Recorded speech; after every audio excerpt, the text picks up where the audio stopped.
Akademisi Universitas Patimura Ambon Profesor Dr. Nafli Komilo Tiven mendukung program Bupati Kepulauan Aru Timotius Kaidel dalam mengembangkan industri kelapa di Bumi Jargaria. Menurut Tiven, langkah Bupati Aru sejalan dengan hasil penelitian Fakultas Pertanian Unpati pada tahun 2018 yang bekerja sama dengan Bappeling Bangda Aru. Penelitian tersebut menyoroti pemanfaatan lahan kering untuk mendukung pemberdayaan ekonomi masyarakat.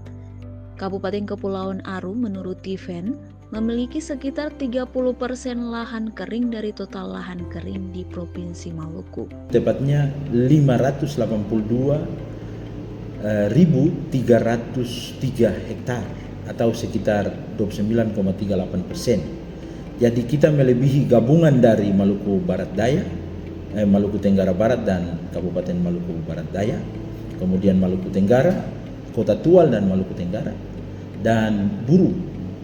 Jadi Buru dan Buru Selatan. Tiven menambahkan, kajian tim penelitian menemukan bahwa kelapa sebagai komoditas yang paling sesuai dikembangkan pada lahan kering di Aru. Faktor kesesuaian iklim, efisiensi air, dan ketahanan terhadap musim kemarau menjadi pertimbangan utama. Ada orang yang bertanya, kenapa kok harus kelapa? Nah, kelapa itu sangat cocok dengan pertanian lahan kering. Jadi dia sangat cocok dengan kondisi iklim, kemudian kondisi tanah, dia toleran terhadap lahan kering, musim kemarau panjang, dan lain-lain.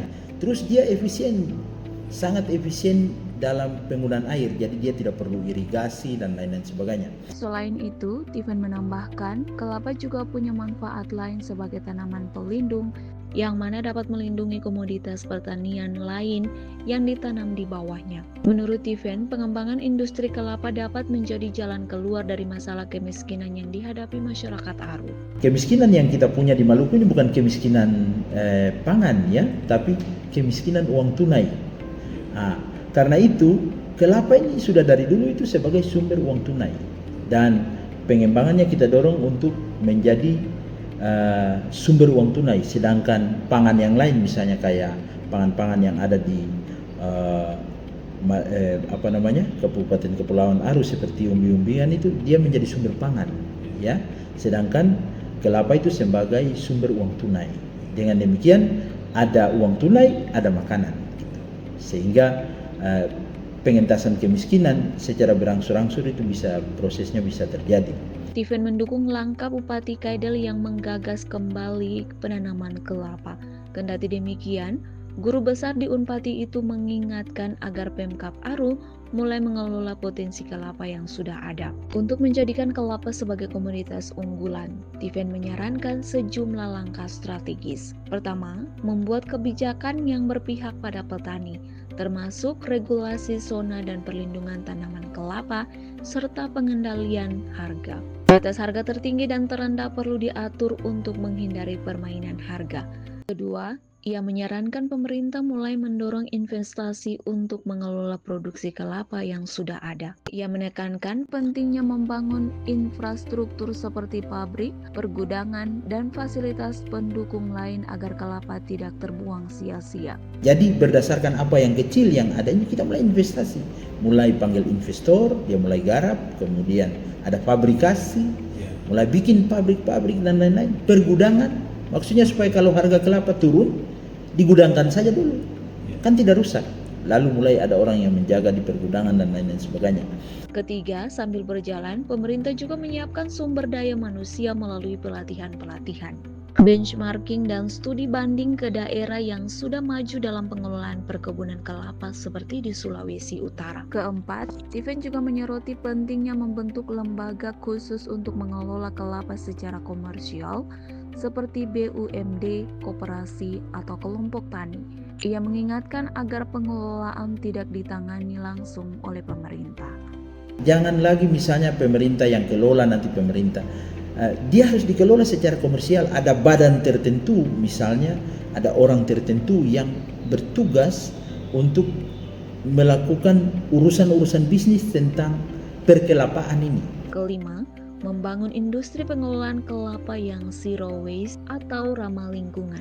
Menurutnya, seluruh bagian dari kelapa bisa dimanfaatkan mulai dari sabut, tempurung, batang, hingga air dan daging kelapa. Misalnya daun dan tangkainya dia bisa jadi kerajinan, bisa jadi sapu dan lain-lain.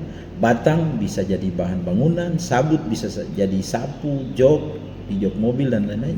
Tempurung bisa jadi arang, ini sekarang lagi top, briket. Kemudian asap pembakar tempurung itu bisa jadi asap cair. Jadi kita bisa destilasi, tampung, suling, dia mengalir. Kita bikin grade-grade-nya, kemudian dia jadi asap cair. Ada grade A, B, C, dan lain-lain sebagainya. Dan sekarang asap cair ini sangat dipakai untuk mengawetkan ikan, daging, dan lain-lain sebagainya itu. Dia butuh sedikit saja, semuanya jadi awet. Kebetulan saya juga pernah melakukan penelitian tentang asap cair untuk pengawetan telur, kemudian pembuatan pakan ternak, dan lain-lain. Jadi sangat bagus. Kemudian untuk air kelapa dan daging yang kelapa muda bisa dipakai untuk VCO, ya.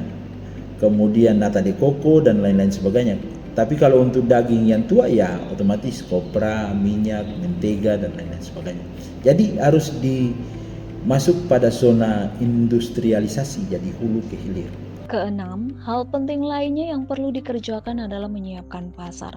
Banyak contoh yang telah membuktikan hasil panen terbuang percuma karena tidak terserap di pasar. Sebab itu Tiffen mendorong Pemkab Aru agar membentuk jaringan yang pasti untuk pemasaran hasil.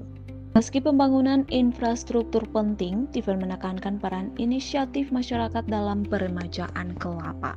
Menurutnya, ketika masyarakat melihat ada pasar, investasi, dan pelatihan, maka mereka akan terdorong melakukan penanaman kelapa secara sukarela. Coba kita bayangkan saja ya, kalau misalnya investor sudah masuk, lalu investor sudah mulai, masyarakat sudah mulai lihat, pabrik-pabrik minyak kelapa sudah mulai berdiri, atau ada pelatihan, lalu ya ada yang membutuhkan tenaga kerja, lalu orang-orang sudah mulai dilatih untuk mulai pembangunan sumber daya manusia untuk mengolah kelapa. Saya yakin masyarakat dengan sendirinya dia akan perhatikan usaha kelapanya itu, lahan kelapanya itu. Antara lain dia akan melakukan peremajaan, pergantian dan lain-lain. Dengan demikian, selama ini kan masyarakat kurang terlalu peduli dengan kelapa karena mereka lebih penting dengan hasil laut.